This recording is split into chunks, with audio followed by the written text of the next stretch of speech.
Istanbul is a magnetic, ever-evolving, living museum. These days, though, the exhibits seem to be Syrian children, survivors of a war that won't end.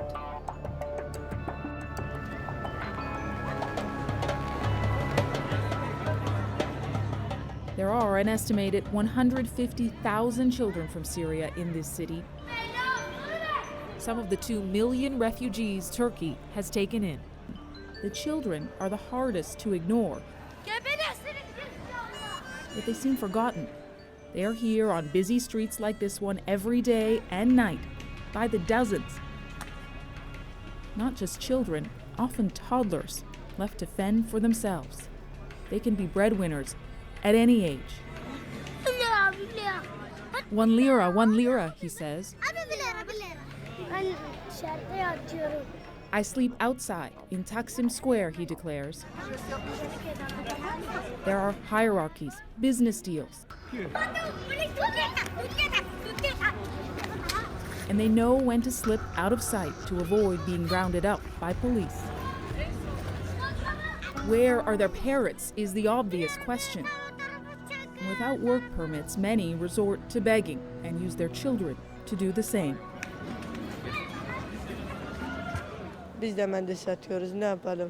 We sell tissues. What can we do, he says. Hussein Yilmaz is 12. He says he can earn about 20 lira, roughly 10 Canadian dollars a day doing that. He used to love school and thought he might become a teacher. There is help out there for refugees. We have social and legal counseling, psychological counseling, primary health counseling, and social activities.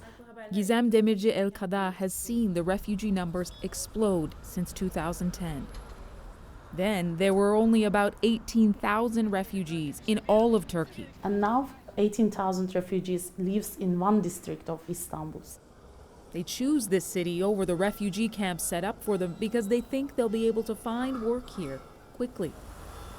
This agency can be their first point of contact, a way to get off the streets and into a more stable life. A way to make sure children stay children. In Syria, the head of household was working and can provide income for 5. But here in Turkey, it's not possible. So I need to work, my wife needs to work, my children need to work for us to survive. So, and this is start to be more common. Number 5, Safa.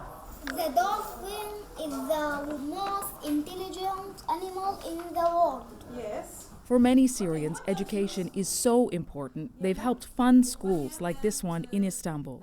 Families who can afford it pay the equivalent of about 50 Canadian dollars a month to get their children in. That's easy. It's the giraffe. Yes, some giraffes are 5 meters. All the usual classes, including English, are covered, but this school is only in session in the evenings. It's a Turkish private school during the day. The upside-down schedule, that's the least of the worries the children deal with. Some of them, they really know why they left, because they witnessed the things that they shouldn't witness at that age. We were living a good life in Syria before the war. It was a really good life. I feel like I'm learning every day by day. Asmar Tiba has a baby face. He's 17 but acts like he's 30. He's in grade 12, but you quickly realize it isn't an act or teen bravado. He's had to grow up very quickly. Sometimes when I remember my family, that we are separated, we are living, I feel sad, but then I say, no, I have to build my future and I have to focus on my studies. But education is not a priority for every family. For some, it's seen as an unnecessary luxury. One teacher tells me the majority of Syrian children here are not enrolled in schools. It's hard to see the future beyond these streets. This is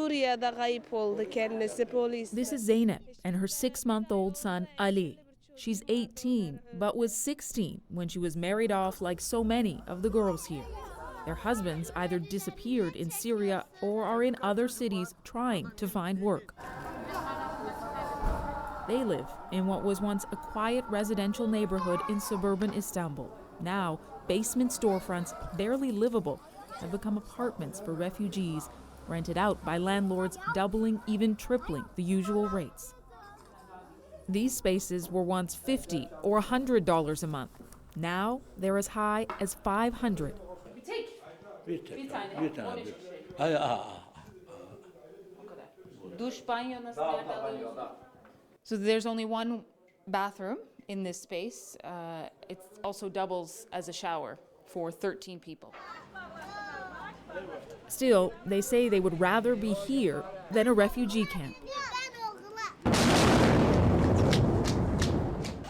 Wherever they live, the reality is the war is not going to end soon.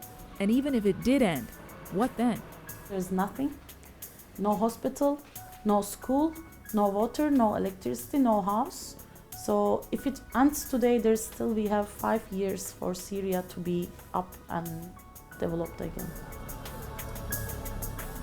So the corners of this city are home. If there is hope, it lives in moments like these, reminders that children here can still be children, even if it's just for an afternoon. Nil Köksal, CBC News, Istanbul.